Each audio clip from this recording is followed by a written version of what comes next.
Eu já estou com a minha Bíblia aberta esperando você, para esse encontro que a gente tem todos os dias, a fim de estudarmos um capítulo da Bíblia, para nos dar ânimo, para que tenhamos lições importantes, para enfrentarmos o dia a dia. Não é tão difícil, mas quando a gente tem a palavra de Deus, a gente vai encontrando coisas que não víamos, vai enxergando algumas partes do caminho que estavam escuras. A palavra de Deus tem essa propriedade de abrir diante de nós um mundo que se chama Reino de Deus. E quando a gente enxerga isso, aí Mateus capítulo 25 começa a ser aplicado em nossa vida. Tive fome, me destes de comer, tive sede, me destes de beber. Porque você está enxergando o Reino de Deus nas outras pessoas também. O seu coração, a partir dali, então entrando os outros corações que necessitam, que carecem ter esta mesma visão. E a Bíblia pode fazer isso por nós. Um capítulo da Bíblia por dia. Você pode nos encontrar ali no YouTube, nosso canal Reavivados por Sua Palavra NT. E se inscreva no canal. É bem simples, é só clicar ali no inscrever-se, né? E também clique no sininho para receber as novidades do seu programa. Você também pode ir lá no Facebook, na página da TV Novo Tempo. Você vai nos encontrar. Pode passar para os amigos, aliás, deve compartilhar. Faça disso a sua primeira hora do dia. Ou você que tem mais facilidade, assistir a televisão, na TV Novo Tempo, aí da sua cidade, do seu estado, do seu país, né? Em espanhol, o programa Novo Tempo. Então, aqui no Brasil, todos os dias, de domingo a sexta, às 7 da manhã e sábado às 5h30. Tá bem? Estamos estudando a carta que Paulo escreveu para Tito. Tito era o pastor de Creta e Paulo o tinha como filho na fé, assim como Timóteo, assim como Onésimo, da próxima carta que nós vamos ver aí. Paulo tinha um carinho muito grande por estes que o apoiavam, ajudavam, e ele os instruía em todas as possibilidades, os aconselhava como o mais velho, fundador de diversas igrejas. E aí está Paulo enviando Tito para cuidar de Creta, que não tinha uma boa fama, não. As pessoas que nasciam em Creta eram tidas como mentirosas, como preguiçosas, como pessoas que arrumavam encrenca, como pessoas que faziam negócios escusos, não é? Iam vender as coisas e entregavam gato por lebre, né? Como a gente costuma dizer. Então era um pessoal bem difícil ali. E Paulo dá orientações para como Tito cuidar da igreja, como escolher. Vimos no capítulo passado que as características ali de um pastor, de um bispo, de um presbítero, não são só para ele, características que devem ser almejadas por todos nós, né? Cuidar bem da casa, não ser violento, ser de uma só palavra, cuidar de filhos, educá-los no Senhor. Então, essas coisas todas servem para nós. Então, vamos tentar tirar essas lições que Paulo dá ao seu querido filho na fé, Tito, que recebe essa carta que Paulo escreve na prisão. É uma carta muito importante, elas não estão em ordem cronológica, porque a última carta que Paulo escreveu seria a segunda carta, ou segunda a Timóteo. Esta vem logo depois, então não está numa ordem de tempo, não é? Bom, no capítulo 2, ele vai dar conselhos para vários tipos de pessoas. Ele fala aqui que Tito deve orientá-los na doutrina, e o verso 2 diz assim: quanto aos homens idosos, um grupo de pessoas, que sejam temperantes. Então isso é com você, comigo. Eu já tenho meu cartão de idoso, já estaciono na vaga de idoso, mas quando tem uma vaga um pouquinho mais próximo também, né? Eu cedo essa vaga para alguém mais idoso do que eu, né? Claro. Mas ele diz que o idoso tem que ser temperante, né? Tem que ser equilibrado em todas as coisas. Não só no comer, porque a saúde está relacionada com o comer, claro, você sabe disso, mas com outras coisas da vida. Temperante, bebidas alcoólicas, o fumo, né? Deve eliminar essas coisas da vida para ter uma saúde equilibrada, melhor. A pessoa diz, não, mas eu tenho saúde, meu pai morreu com 100 anos e ele fazia isso, fumava e bebia e tal. Imagine se não fizesse isso, quanto tempo poderia viver a mais, né? Com saúde, com alegria, com energia. Então ele diz, esses homens idosos, que sejam temperantes, respeitáveis, não é? Não façam nada que provoquem esta perda do respeito. Sensatos, sadios na fé, estudem a palavra, cresçam. Os idosos são convidados a fazer isso.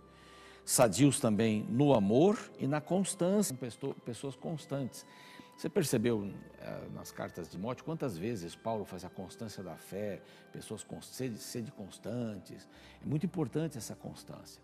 Pessoas que vivem assim, nestes picos altos e baixos, altos e baixos. Isso não é saudável, né? É saudável você ter uma constância. Estude a Bíblia todos os dias, naquele horário. Faça disso um costume, uma constância. Dê elogios, seja gentil, faça disso uma constância, uma constante na sua vida. Sorria, seja bondoso, uma constante, não é? Em vários aspectos você pode fazer isso. Agora não é idosos, aparece agora o verso seguinte, falando das mulheres idosas. Semelhantemente, quanto às mulheres idosas, o 3, que sejam sérias em seu proceder, não é? Não caluniadoras, não falem mal dos outros, tenham o controle da língua, daquilo que dizem. Uma vez que a gente diz algumas palavras, não recolhe mais, e nunca mais recolhe. As palavras são como penas, né? Não são como pipas, pandorgas, papagaios, aí não sei como é que você chama isso, que você enrola a linha e pronto, volta para casa. Não, elas vão e não voltam mais. Então não sejam caluniadoras. Sejam sérias, não escravizadas a muito vinho. É a mesma questão do vinho que nós já falamos aqui. O vinho era usado para purificar a água, mas havia pessoas que usavam do vinho, abusavam do vinho. Era só para purificar a água, mas usavam o vinho para beber. Uma pessoa que bebe qualquer bebida alcoólica, com pouco teor de álcool até, ela não tem são juízo. Eu fico preocupado às vezes quando vejo pessoas, né, à mesa com 1, 2 garrafas de vinho ou várias de cerveja fazendo um negócio. Imagine que negócio vai sair. Quem vai ganhar, quem vai perder. Então ter o juízo perfeito, o são, para dirigir, né, tomar uma decisão rápida, um reflexo. Você precisa ter isso. A vida precisa de reflexos constantes para várias situações.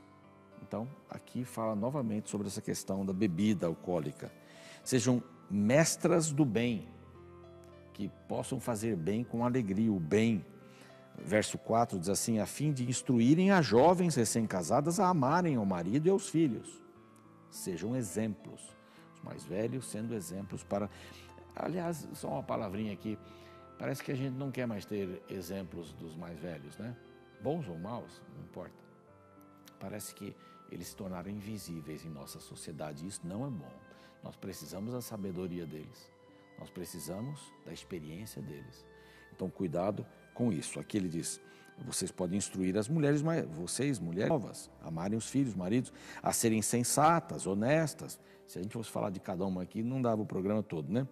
Mas sensatas, honestas, boas, donas de casa, bondosas, sujeitas ao marido, para que a palavra de Deus não seja difamada. Por quê? Porque naquela sociedade a mulher era sujeita ao marido. Não uma sujeição de escravagista, ou de uma escrava, não. Mas, principalmente que Paulo mesmo disse, né? Maridos, amai as vossas mulheres como Cristo amou a igreja e a si mesmo se entregou por ela. É de morte, é de sacrifício. E mulheres sejam submissas aos maridos como ao Senhor. O Senhor não escraviza. Então é nessa linha aqui. Quanto aos moços, verso 6, de igual modo, exorta-os para que em todas as coisas sejam criteriosos. Tenham critérios. O que é ter um critério? É ter uma base. A Bíblia pode ser a base. O critério pode ser a palavra de Deus. E deve ser, não é? Mas tenha honra através da palavra de Deus. E que eles sejam criteriosos, torna-te pessoalmente padrão das boas obras, no ensino, tem uma linguagem sadia, verso 8, irrepreensível. E agora quanto aos servos. Quanto aos servos, aos escravos, né, doulos é a palavra aqui no grego, escravo, que sejam em tudo obedientes ao seu Senhor, dando-lhe motivo de satisfação. Não sejam respondões, não furtem. Pelo contrário, deem prova de toda fidelidade, a fim de ornarem em todas as coisas a doutrina de Deus, nosso Salvador. E ele termina dizendo que todos os homens devem manifestar a graça de Deus. Todos os homens devem fazer isto para que os outros vejam e que aguardem juntos a bendita esperança, o verso 13. Mas só aqui uma palavrinha sobre essa questão dos servos, né? A gente critica muito que há políticos que roubam e tal, mas muitas vezes a gente acaba levando os clipes que são tão pequenos, né? Ou um grampeador do meu serviço para casa. Ou levo um copo lá, alguns copos descartáveis, estou precisando em casa, ou pego até o papel higiênico. São coisas simples, baratinhas, imagina. Mas o princípio de levar uma coisa que não é sua. Você como cristão tem que ser o exemplo. Ninguém é escravo, pelo menos espera que ninguém seja escravo aqui. Mas nós somos funcionários. Nós devemos respeitar a nossa empresa. Respeitá-la sim, claro. Eu fiz um contrato, então eu quebro o contrato e vou trabalhar em outro lugar. Eu tenho que ser honesto comigo mesmo, tenho que ser honesto. Também os meus patrões, aqueles que são donos de um negócio e me deram a oportunidade de trabalhar ali, eu tenho que ser o melhor. Então, é para servos, escravos daquela época, para que eles fossem orientados, e é para nós também. Como cidadãos que trabalhamos em algum lugar, a corrupção, ela não é só lá em cima, ela acontece quando você pega a vaga de um idoso, de uma grávida. É corrupção, mas seja leal. Que essa graça esteja no seu coração e que o seu maior desejo é ver Jesus voltando, como é o final deste capítulo 2. Vamos orar? Pai querido, nós gostaríamos de ter estas características em nossa vida. Foram várias classes aqui apresentadas, eu me encontro em algumas delas. Eu posso me encontrar em alguma delas. Que o Senhor me dê sabedoria, que a Tua palavra enche o meu coração e que eu viva como Jesus viveria. Em nome dEle, amém. Muito bem, muito obrigado. Até o nosso próximo encontro. Vou estar esperando você aqui, hein? Não falte.